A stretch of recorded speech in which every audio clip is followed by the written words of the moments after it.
عورتوں کے 5 گناہ گھر کی خوشیاں ختم کر دیتے ہیں۔ بسم اللہ الرحمن الرحیم۔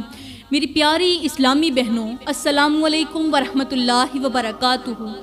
اسلامی بہنوں، آج میں آپ لوگوں کو بتاؤں گی کہ عورتوں کے وہ کون سے 5 گناہ ہیں جو گھر میں بے بہا غربت لاتے ہیں، گھر کو غربت کی چکی میں پیس کر رکھ دیتے ہیں۔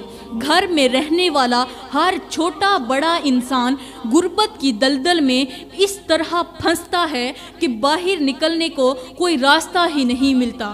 اور میری سوشل میڈیا پر آواز سننے والے ناظرین سے گزارش ہے کہ آج کی ویڈیو اگر آپ کو پسند آئے تو ویڈیو کو لائک کریں اور کمنٹ میں ماشاءاللہ ضرور لکھیں۔ میری پیاری اسلامی بہنوں، گھر کی بربادی کے چھپے راز اکثر ان گناہوں میں پوشیدہ ہوتے ہیں جو روزمرہ کی زندگی میں ہم عام سمجھتے ہیں، لیکن ان کے اثرات خاندان کی خوشحالی اور سکون پر گہرے ہوتے ہیں۔ جب کسی گھر میں غربت آتی ہے تو صرف مالی حالت ہی خراب نہیں ہوتی، بلکہ اس کے ساتھ پورے خاندان کا سکون بھی ختم ہونے لگتا ہے۔ غربت وہ دروازہ کھول دیتی ہے جہاں سے بے سکونی، جھگڑے داخل ہوتے ہیں۔ ایک غریب گھر میں اکثر چھوٹے چھوٹے مسائل بڑے جھگڑوں میں تبدیل ہو جاتے ہیں، کیونکہ جب بنیادی ضروریات پوری نہ ہوں تو محبت اور صبر بھی کمزور پڑنے لگتے ہیں۔ مثال کے طور پر، اگر ایک گھر میں کھانے کے لیے روٹی کم پڑ جائے تو وہی گھر جو کبھی محبت کا گہوارہ تھا شکایتوں اور تلخیوں کا میدان بن جاتا ہے۔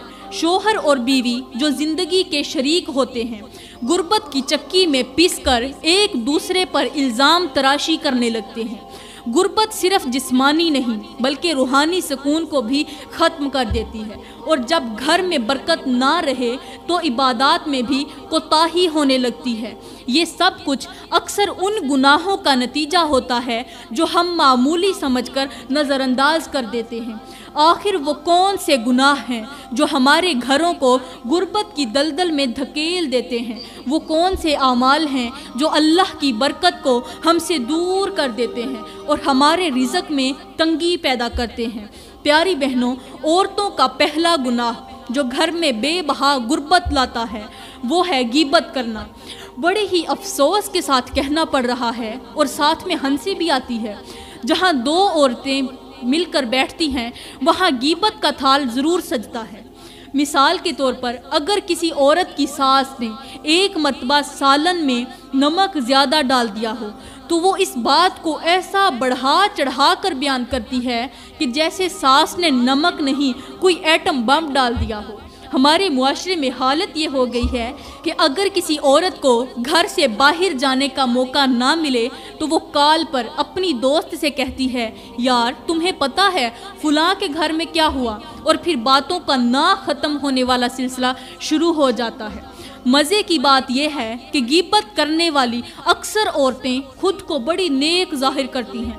پہلے تو اللہ رسول کی باتیں شروع کرتی ہیں اور پھر اچانک بول پڑیں گی، ویسے تمہیں پتہ ہے فلاں کی بیٹی کو آج کل بڑا نخرہ آ رہا ہے۔ کچھ خواتین تو ایسی ہوتی ہیں جنہیں اگر غیبت کرنے کا موقع نہ ملے تو وہ بیمار پڑ جاتی ہیں۔ ایسے لگتا ہے جیسے ان کی خوراک میں غیبت شامل ہو چکی ہو، اور اگر ایک دن یہ خوراک نہ ملے تو ان کی طبیعت اور زیادہ خراب ہو جاتی ہے۔ ان کے شوہر اگر کسی بات پر پریشان ہوں تو فوراً یہ تسلی دیتی ہے کہ فکر نہ کرو، فلاں کی حالت تم سے بھی زیادہ خراب تھی، مطلب فلاں کا نام ضرور لینا ہے۔ ایسی خواتین کی ایک خوبی یہ بھی ہوتی ہے کہ اگر کوئی منع کرے کہ غیبت نہیں کرنی تو کہتی ہیں، ارے یہ غیبت نہیں، میں تو سچ بول رہی ہوں۔ اور اس غیبت میں شوہر، ساس، نند، ہمسائی اور کبھی کبھار تو محلے کے کتے تک کو نہیں چھوڑتی ہیں۔ لیکن یاد رکھیں، غیبت وہ گناہ ہے جو آپ کی دنیا بھی خراب کر دیتا ہے اور آخرت بھی خراب ہو جاتی ہے۔ اللہ نے زبان دی ہے تو نیک باتوں کے لیے، تو اگر آپ چاہتی ہیں کہ آپ کا گھر جنت کا گہوارہ بنے تو اپنی زبان کو روکیں، ورنہ آپ کی زبان آپ کو ایسی جگہ لے جائے گی جہاں نہ کوئی ہمسائی ہوگی، نہ کوئی چغلی، بلکہ صرف حساب کتاب ہوگا اور عذاب ہوگا۔ پیاری بہنوں، اب بات کرتی ہوں کہ گھر میں غربت لانے والا دوسرا گناہ، فضول خرچی۔ فضول خرچی یعنی پیسے کو اس بے دردی کے ساتھ اڑانا کہ خود پیسہ بھی سوچے بھائی ذرا آرام کر لو، مجھے بھی سانس لینے دو، مطلب بہت زیادہ فضول خرچی کرنے لگ جانا۔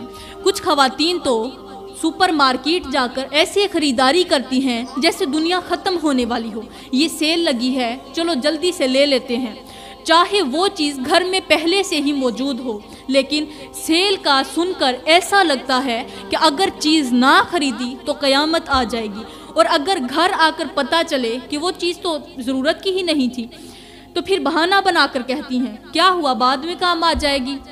فضول خرچی نہ صرف رزق کی برکت ختم کرتی ہے بلکہ گھر کو قرضوں اور جھگڑوں کا میدان بنا دیتی ہے۔ مثال کے طور پر ایک خاتون نے اپنی فضول خرچی سے پورا بجٹ بگاڑ دیا، اور جب شوہر نے ناراضگی کا اظہار کیا تو فوراً کہنے لگی میں نے تو گھر کے لیے کیا ہے، تمہیں تو کوئی پرواہ ہی نہیں۔ حالانکہ شوہر بیچارہ پہلے ہی بجلی کا بل اور بچوں کی فیس کے بارے میں سوچ کر پریشان ہے، لیکن یاد رکھیں اللہ نے پیسے کو ایک امانت کے طور پر دیا ہے، نہ کہ اسے بے وقوفی سے خرچ کرنے کے لیے۔ فضول خرچی کرنے والے شیطان کے بھائی ہیں۔ یہ حدیث تو ہر کسی کو یاد ہے کہ فضول خرچی کرنے والے شیطان کے بھائی ہیں اور وہ گھروں کی برکت کو ختم کر دیتے ہیں۔ اگر آپ اپنی زندگی میں سکون اور رزق کی کشادگی لانا چاہتی ہیں تو اپنی خواہشات کو قابو میں رکھیں اور ضرورت کے مطابق خرچ کریں۔ سبق یہ ہے کہ فضول خرچی نہ صرف آپ کے گھر کو تباہ کرتی ہے بلکہ آپ کی روحانیت کو بھی نقصان پہنچاتی ہے۔ اب گھر میں غربت اور تباہی لانے والا عورتوں کا تیسرا گناہ، شوہر کی نافرمانی۔ اپنے شوہر کی نافرمانی۔ شوہر کی نافرمانی ایک ایسا گناہ ہے جو نہ صرف گھر کی برکت ختم کرتا ہے بلکہ رشتوں کو محبت اور سکون کو بھی تباہ کر دیتا ہے۔ رشتوں کی محبت ختم ہو جاتی ہے، کس کی وجہ سے؟ شوہر کی نافرمانی کی وجہ سے۔ کچھ خواتین کے لیے شوہر کی بات ماننا ایسے لگتا ہے جیسے کوئی پہاڑ سر کرنا ہو۔ شوہر اگر کہے یہ کام کر لو تو جواب آتا ہے تمہیں کیا لگتا ہے میں تمہاری غلام ہوں؟ لیکن اگر یہی بات ان کی دوست کہہ دے تو وہ فوراً بولیں گی واہ یار تم تو ہمیشہ صحیح مشورہ دیتی ہو۔ یہ نافرمانی صرف چھوٹے چھوٹے معاملات تک محدود نہیں رہتی بلکہ بعض اوقات یہ دین کے معاملات تک پہنچ جاتی ہے۔ شوہر اگر کہے کہ پردہ کرو تو جواب ملتا ہے دنیا کہاں سے کہاں پہنچ گئی ہے، دنیا آسمان تک پہنچ گئی ہے اور تم پرانے خیالات کے اندر ہی بیٹھے رہے۔ لیکن یہی بات اگر کسی غیر ضروری فیشن کے بارے میں کہے تو فوراً مان لی جاتی ہے۔ اگر آپ اپنے گھر کو جنت بنانا چاہتی ہیں تو خدا را اس بے پردگی والے گناہ کو چھوڑ دو، شوہر کی فرما برداری کرو، جیسے شوہر کہے بس ویسے کرتی جاؤ۔ اگر آپ اپنے شوہر کی عزت کریں گی، اس کی بات مانیں اور اپنی زندگی کو محبت اور سمجھداری سے چلائیں تو تمہارا گھر جنت کا گہوارہ بن جائے گا۔ شوہر کی نافرمانی نہ صرف دنیاوی نقصان کا سبب بنتی ہے بلکہ آخرت میں بھی حساب کتاب کو مشکل بنا دیتی ہے۔ پیاری بہنوں، گھر میں بے بہا غربت لانے والا چوتھا گناہ، شوہر کو ایسا جملہ بولنا جو اس کی تھکاوٹ مزید بڑھا دے۔ شوہر جو پورا دن محنت کر کے گھر کا نظام چلانے کے لیے اپنی جان لڑا دیتا ہے، شام کو جب تھکا ہارا گھر آتا ہے تو امید کرتا ہے کہ وہ بیوی کا مسکراتا ہوا چہرہ دیکھے گا، سکون کی سانس لے گا، بیوی شوہر کے سامنے خوشی کے دو بول بول دے گی اور دن بھر کی تھکاوٹ کو بھلا دے گی۔ لیکن افسوس کہ جیسے ہی شوہر گھر میں قدم رکھتا ہے، بجائے اس کے کہ اس کی بیوی خوش آمدید کہے، اس کا استقبال کرے، بلکہ اس کے پہلے الفاظ یہی ہوتے ہیں کہ آ گئے، اتنی دیر کیوں لگی؟ مجھے تو لگا کہ تمہیں آج چھٹی بھی نہیں ملے گی۔ شوہر جو پہلے ہی دن بھر کی محنت سے نڈھال ہوتا ہے، ان الفاظ کو سن کر خود کو مزید تھکا ہوا محسوس کرنے لگتا ہے۔ کچھ بیویاں تو شوہر کے آتے ہی شکایتوں کا دفتر کھول دیتی ہیں، بچوں کی فیس کا کیا ہوگا، بجلی کے بل کا کیا ہوگا، اور سنو تمہارے امی ابو کو پھر پیسے بھیجنے کا ارادہ تو نہیں۔ شوہر جو ذہنی سکون کے لیے گھر آیا ہوتا ہے وہ بیچارہ ان سوالات کے بوجھ تلے دب جاتا ہے، اور اگر یہ سب کافی نہ ہو تو بیوی ایک اور تیر چھوڑتی ہے کہ آج تو پنکھا بھی خراب ہو گیا ہے،